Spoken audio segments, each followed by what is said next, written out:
Assalamualaikum warahmatullahi wabarakatuh. Bagus suara saya didengar? Cukup Oke, bagus? Oke. bisa. Apa enggak? Ya. Eh, dari mulai Menteri Tenaga Kerja, terus Menteri Koordinator, juru bicara kementerian, baik yang formal maupun yang informal, sebagian anggota DPR yang tidak ngerti jaminan sosial, selalu bilang kembali kepada filosofinya tentang JHT.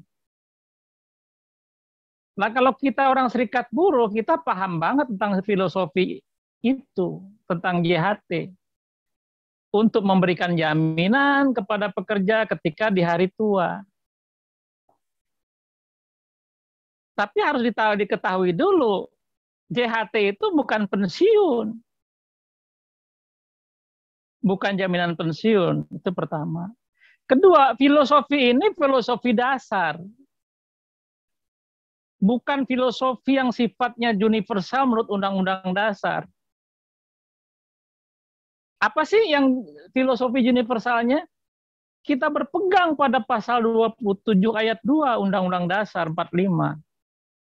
Setiap warga negara berhak mendapat pekerjaan dan penghidupan yang layak. Nah sekarang, kalau berpegang pada filosofi kecil yang tadi itu, ketika seorang pekerja kehilangan pekerjaan, di mana tanggung jawab pemerintah? Karena Undang-Undang Dasar itu memberikan ruang kepada negara melalui pemerintah untuk menyediakan lapangan pekerjaan. Ketika mulai berkecamuknya si corona ini, dapat nggak pemerintah menyediakan lapangan pekerjaan bagi teman-teman yang ter-PHK? Dapatkah memberikan penghidupan yang layak ketika dia kehilangan penghasilan? Jadi ini titik pangkalnya di sini. Oke, saya nggak mau mengandai-andai dulu. Kita berada di dalam lingkup definisi ini. Berada di filosofi ini.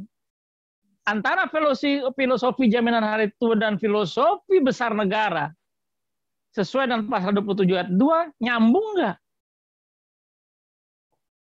Oleh karena itu, sejak zaman bahula, sejak lahirnya Undang-Undang 3 nomor 392 tentang jam sostek dan peraturan turunannya, itu mah sama, nggak ada beda. Dengan Undang-Undang 40 2004 nggak ada beda. Dengan PP 46 nggak ada beda. Dengan PP 60 nggak ada beda. Memang betul. Betul. Itu betul. Nggak ada beda. Tapi persoalannya adalah benar-benar menjamin nggak negara ketika saya kehilangan pekerjaan yang sulit untuk mendapatkannya. Pemerintah aja nggak bisa membendung persyaratan masuk kerja kok. Sekarang ini 23 tahun maksimal. 23 tahun loh maksimal. 24 udah susah, 25, jangankan 30, 40 tahun. Nah, ketika saya kehilangan pekerjaan itu, jangankan juga pesangon, ketika PHK, belum terjadi PHK saja, masih dalam proses hukum, upah saya udah nggak ada. Upah saya sudah hilang. Nggak dibayar. Terus bagaimana? Penghidupan yang layak saya di mana? Yang menjamin siapa? Pemerintah menjamin? Lantas mereka berdalih, ada JKP. Tadi sudah dijelaskan. JKP itu hanya 6 bulan. Dan itu tidak dibayar penuh. hanya 45% dalam bentuk uang cash kali upah, dan itu pun ada limitasinya. Paling tinggi 5 juta upahnya. Nah, kalau 2 juta 45% cuma 900.000. Cuma 900.000. 900.000 untuk 1 bulan. Upah minimum saja yang diterima aja nggak cukup untuk 1 bulan. Bagaimana cuma dari JKP yang cuma 900.000? Anak sudah 2. Rumah masih kontrak. Cukup. Layak itu dia bisa hidup. 3 bulan berikutnya hanya dibayar 25% per bulan. Ini dalil apa? Dalil jaminan sosial apa yang mau diterapkan oleh pemerintah dengan cara seperti ini? Oleh karenanya benarlah ketika 2015 buruh bergolak, kemudian akhir pemerintah merevisi PP 46 menjadi PP 60, kemudian PP 60 itu mengubah pasal 26 dan menimbulkan ayat 5, membuka ruang untuk adanya peraturan menteri agar dalam pelaksanaan pembayarannya, cara pembayarannya itu bisa lebih lunak. Di waktu 392 juga sama, dibuka ruang itu. Apalagi setelah 2015 sudah ada Undang-Undang 30 tahun 2014 tentang pemerintahan, administrasi pemerintahan, mengenai pasal 1 angka 9 tentang diskresi. Tidak salah negara membuat diskresi terhadap Undang-Undang 40 2004. Salahnya di mana? Mereka nggak bisa jelaskan itu, atau mereka nggak mau jelaskan itu. Mereka pada pokoknya diskresi itu dibenarkan menurut hukum. Diskresi itu dibenarkan menurut hukum. Bukan asal-asal aja. Ketika terjadi kekosongan hukum, atau hukumnya kurang, ada yang belum, ada yang terlewatkan, dibuat diskresi. Makanya lucu kalau ada orang yang berasal dari serikat juga menyatakan ngotot. Ini nggak udah melanggar Undang-Undang 40 2004, melanggar Undang-Undang Dasar 24 2011. Baca dong. Jangan pakai kacamata Buddha baca undang-undang itu. Ada undang-undang lain yang mendukungnya. Salah satu Undang-Undang 30 tahun 2014. Lahirlah Permen 19 2015. Itu udah sejalan dengan Undang-Undang 30 2014. Nggak ada masalahnya. Karena memang ada perbedaan. Ketika masih jam sostek dengan Undang-Undang 392, itu tingkat PHK itu tidak terlampau tinggi. PKWT belum merajalela. Outsourcing belum merajalela. Akibatnya tingkat pengeluaran pembayaran JHT itu rendah. Nah, beda ketika 2015 apalagi sekarang. Dari mulai 2020, mulai terjangkitnya pandemi COVID-19. Berapa juta sudah rakyat Indonesia kehilangan pekerjaan dan kehilangan penghasilan. Kehilangan kesempatan untuk hidup layak sebagai manusia. Binatang aja memerlukan hidup yang layak kok.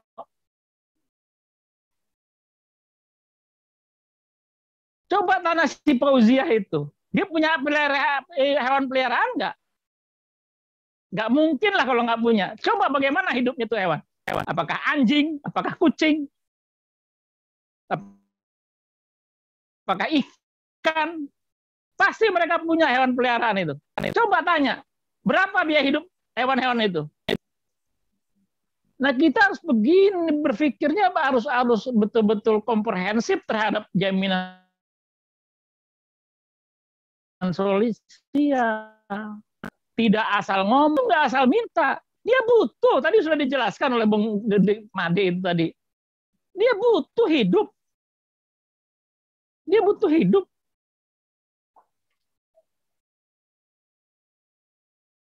Dia tidak butuh memperkaya diri ketika mengambil JHT-nya. Yang memang 100% uang dia.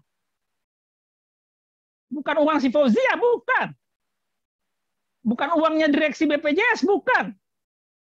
Direksi berikut staf-stafnya dan keperluan operasional itu dibiayai oleh iuran. Tabungannya si pekerja. Nggak ada uang negara di sana. Nggak ada. Yang gaji ratusan juta itu dari mulai dewas, direksi, para staf, sampai OB-nya. Itu uangnya peserta. Dipotong. Coba tunjukkan di mana uang negara, uang pemerintah di sana. Nggak ada. Loh kok itu nggak dikutik-kutik? Ya kalau memang betul untuk jaminan sosial, ya direksi kembali kepada upah minimum semua loh. Mau nggak? Ngomong aja soal jaminan sosial. Mau nggak dia dibayar upah minimum? Lebih lah 2 kali. Sekarang udah berapa ratus juta? 150 jutaan lebih upah dia sebulan. Di RUT. Direksi yang lain 70%. Dewas sekitar 56 atau 60% dari dirut. Tanyalah itu Bung Roni berapa sih sebetulnya? Itu bukannya uang negara, bukan uang pemerintah, itu uang iuran peserta. Itu iurannya peserta. Nah, oleh karenanya apa yang dilakukan oleh pekerja sekarang ini, oleh serikat pekerja, termasuk partai buruh, ini hal yang wajar. Nggak minta mengada-ada. Tidak ada pekerja apalagi yang di industri-industri menengah, yang perusahaannya padat karya. Nggak mungkin mengambil JHT untuk memperkaya diri, nggak mungkin. Bahkan banyak yang mengambil JHT itu untuk melunasi hutangnya kepada rentenir. Ketika sudah tahu dia di PHK, nggak punya pekerjaan, nggak punya gaji, diuber-uber. Lihat aja di kawasan-kawasan industri itu, yang padat karya. Lihatlah, nyata itu bukan asal ngomong, nyata, buktinya banyak. Udah nggak punya uang, nggak dapat pesangon. Kalau toh pesangon dapat dicicil, datang rentenir. Kalau toh dia bisa kredit motor, datang debt collector. Ayo. Sense of crisis-nya mana sih negara ini, penyelenggara negara ini? Mana? Hitung itu, nyata itu.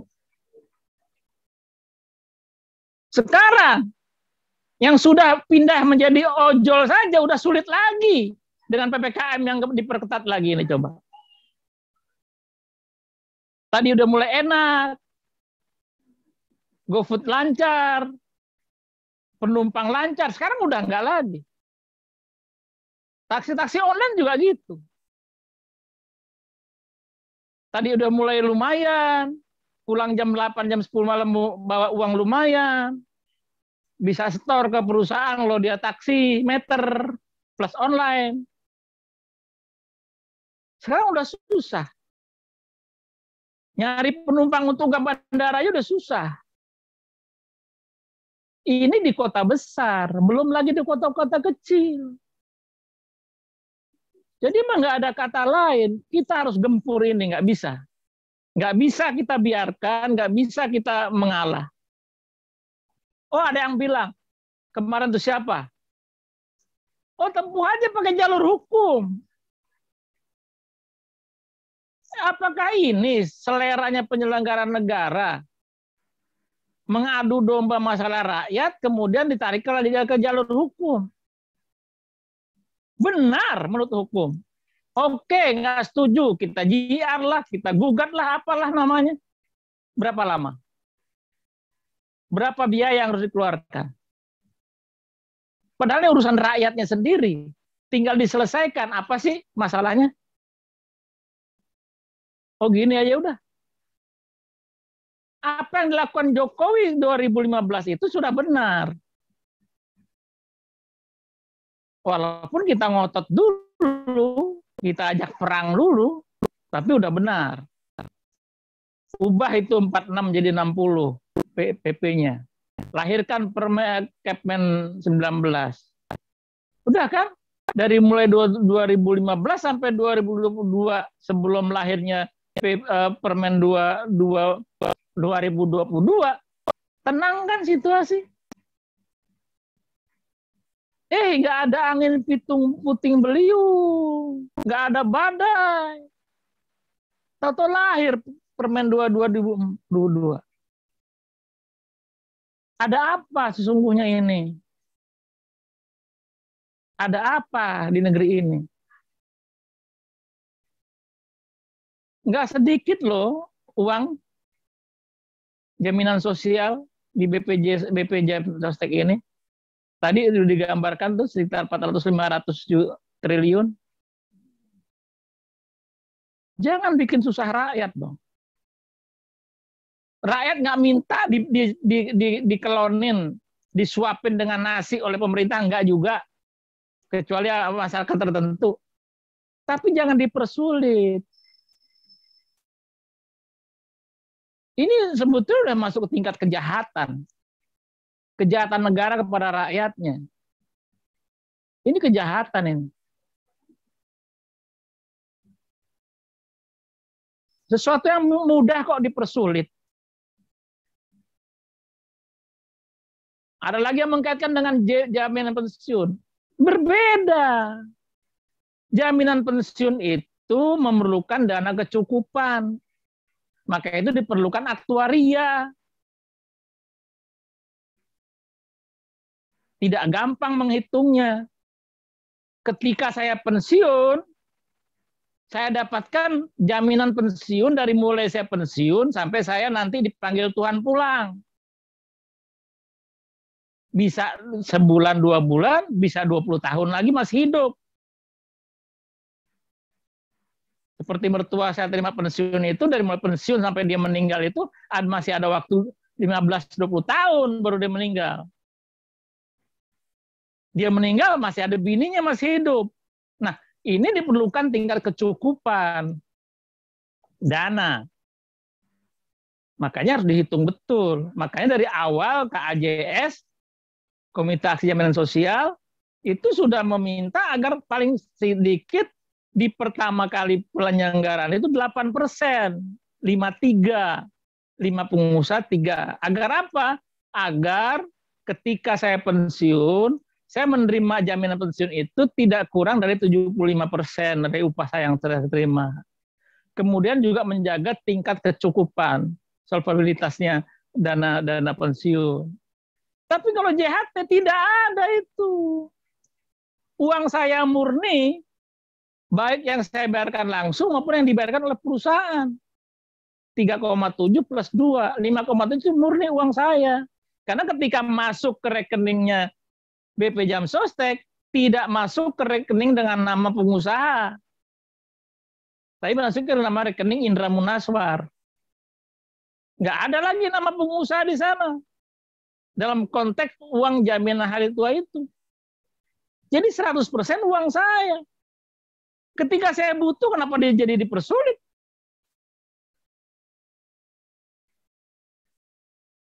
Kecuali pemerintah bisa menjamin semua pekerja, bukan hanya PNS, tapi swasta, juga harus bekerja 56 tahun, nggak boleh pecat. Mau itu perusahaan yang bangkrut, mau nggak bangkrut, tetap bekerja. 56 tahun. Kayak negara kan gitu, nggak? Makanya PNS bisa lama sampai 60 tahun, Karena negara nggak bangkrut kan, kecuali kalau besok dijual ke negara lain negara.